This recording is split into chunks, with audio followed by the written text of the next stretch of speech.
Under the lights of the Marina Bay Circuit during the Singapore Grand Prix, Ferrari's race turned into their worst nightmare. Lewis Hamilton, hunting down Kimi Antonelli, suddenly loses his brakes and over the final 2 laps drops a staggering 44 seconds to Fernando Alonso and cops a 5-second penalty that dumps him down to P8. Charles Leclerc, forced from lap 3 onwards to use the dreaded LiCo, lift and coast for the entire 63-lap race, nursing a car that was eating itself alive just to be competitive. And the scariest part? This isn't over. With Mexico still to come and the 2026 era looming, Ferrari's braking crisis could be about to explode. So let's break down exactly what went wrong in Singapore, why they suffered brake failure and the need for the dreaded LiCo calls to both drivers, and why the worst might still be ahead. So let's get to the heart of yesterday's troubles. Why were Ferrari using LiCo once again?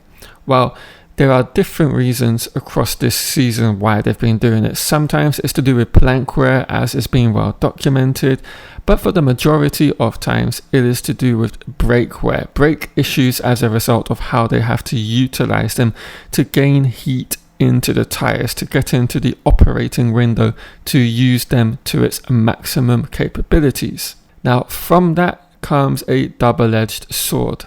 And that is what Ferrari and more specifically its drivers are having to cope with. With using the brakes in an extreme manner, it is overheating the brakes. And that is the issue Hamilton came into with yesterday.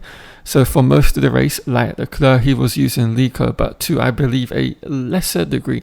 But of course, when he pitted for a second time, put softs on and was attacking the racetrack because he has so much more grip and has to use the brakes much more than he would have on a worn medium, it means he was using the brakes far more aggressively. And as such, when the time came for him to actually attack Antonelli, the brake went long, he lost the front left brake. Lost my brakes, mate. Understood. Just hold them down and let Charles by. He's coming through now. Let him by. And this is evident for all to see in these lap times at the end of the race. As you can see from lap 59 to lap 60, there is a small drop off for Hamilton and Leclerc in relativity to Alonso, but by lap 61 and 62 that dramatically increases for Hamilton, going some 40 seconds on lap 61 slower and then bringing it back down to by around 10 in that final 60-second lap. So that is the impact the brake failure had on Lewis Hamilton's laps at the end. So it's a catch-22, a double-edged sword. Don't use the brakes in an aggressive manner that they do currently, and use LiCo. The tires aren't in the operating window and the car will be seconds a lap slower in qualifying and race configuration. This then induces the need for LiCo, and brake issues come from that. And if they don't do this, the tires are cold, the brakes are fine, but they're not utilizing the pace within the car to a lesser degree. So either way, they're fighting a car which can't operate in the correct working window no matter what they do. And this of course translates into both drivers and their driving styles and not being able to get the maximum out of themselves. So there are issues all the way around. And if that is the extreme lengths of the issues they had in Singapore, just wait until we get to Mexico.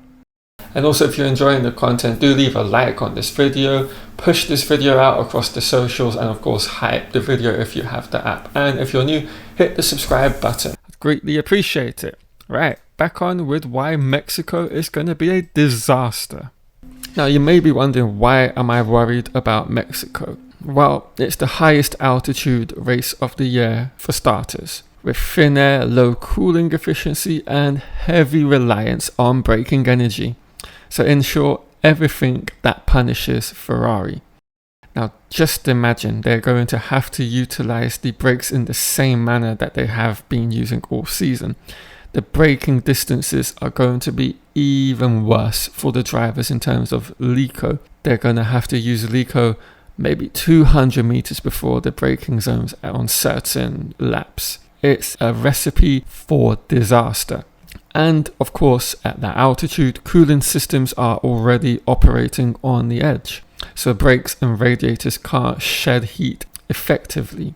And to compensate this, teams like Red Bull and Mercedes open up bodywork and adjust the brake disc size and the brake duct size. But Ferrari, they've boxed themselves into this awful operating window. And I expect them to have no room to breathe around that circuit. Mexico could be LiCo turned up to 11. Constant lifting coasts, long straights into heavy braking zones, and a car that's begging for mercy.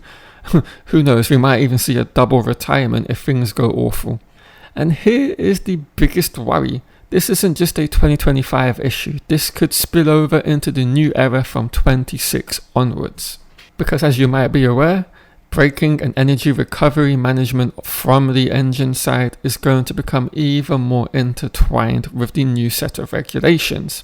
And the methods through which you actually harvest and recover energy is going to be of that much more importance. And if teams can't manage brake temperatures and the Earth's recovery together, they will be left in the dust.